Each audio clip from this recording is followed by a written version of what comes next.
This video is the first in a series that will show you how to deploy a SharePoint server farm on Amazon Web Services.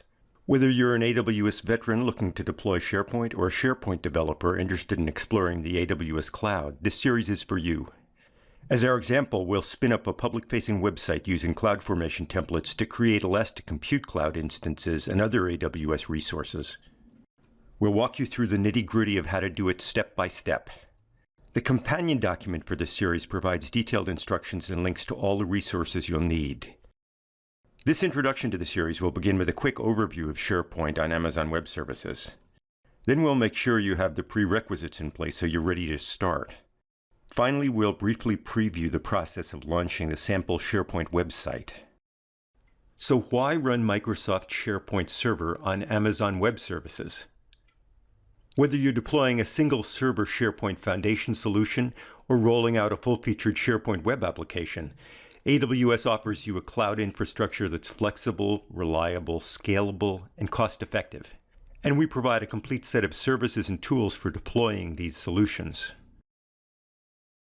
Before you begin, you'll need an AWS account. If you don't already have one, go to the AWS homepage, aws.amazon.com, and click the Sign Up button.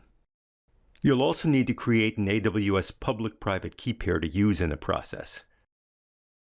You can do this in the EC2 console by clicking Key Pairs under Network and Security, then clicking the Create Key Pair button.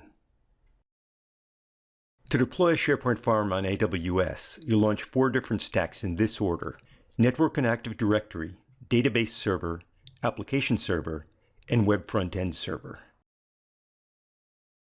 To launch each stack, you use a CloudFormation template. The AWS CloudFormation service enables you to create a collection of related resources and provision it repeatedly and predictably.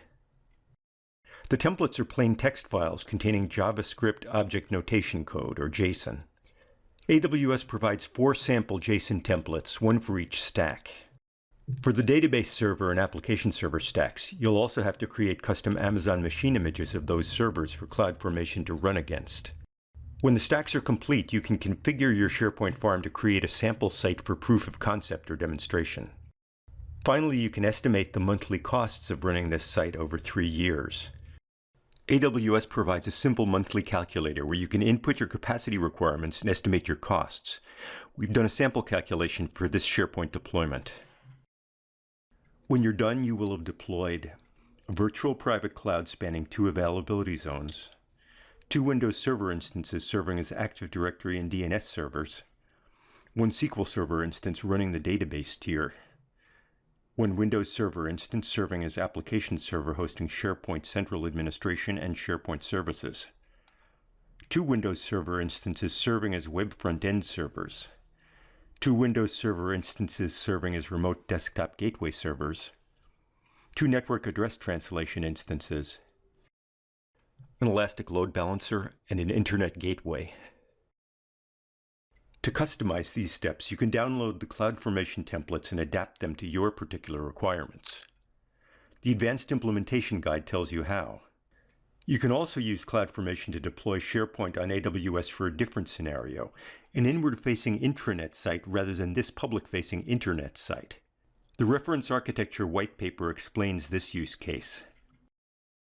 The rest of the videos in this series walk you through each step of the process. Or if you're ready to jump in and begin immediately, you can log on to aws.amazon.com and open the companion document.